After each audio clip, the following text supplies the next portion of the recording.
Dow now down 92. Let's get to Chicago. Rick Santelli at the CME. Hey, Rick. Hi, Carl.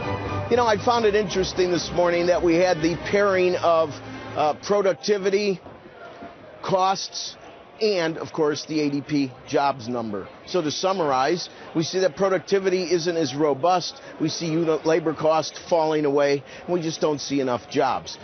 I read several papers recently, and one of the papers I read is Rethinking Conventional Wisdom, a Monetary Tour de Horizon for 2013. It was in the February edition of Globe Asia, and I want to read a couple of things that were written by Stephen Hank. Okay.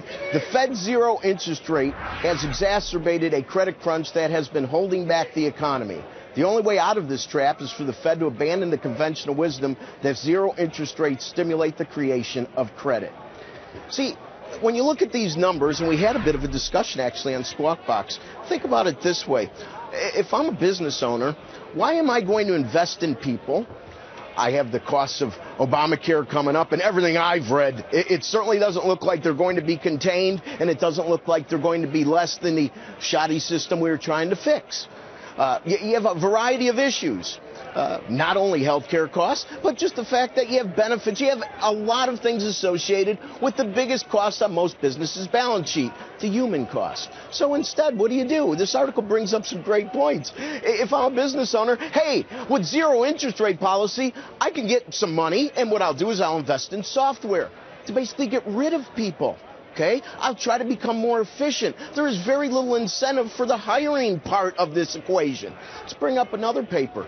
Fed stimulus chokes indirect finance to SMEs, small and medium-sized enterprises, basically small and medium-sized business. This is written by Stanford economist Ronald McKinnon. And the reason I enjoy this is for the same reasons. He looks at it from the lender's side of the equation. He says it this way. He says, why would a bank want to offer any small or medium-sized business loans at the current structure of interest rates?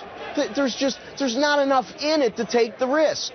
So this is one of these catch-22s where, and I've had this debate for years, going back to 2010, that if ultimately the price of capital goes up, if the cost of money goes up, lending money gets more profitable, and the amount of customers that can get involved becomes larger. It seems a bit inconsistent with the Fed's plan, and I guess that's the point of both of these papers.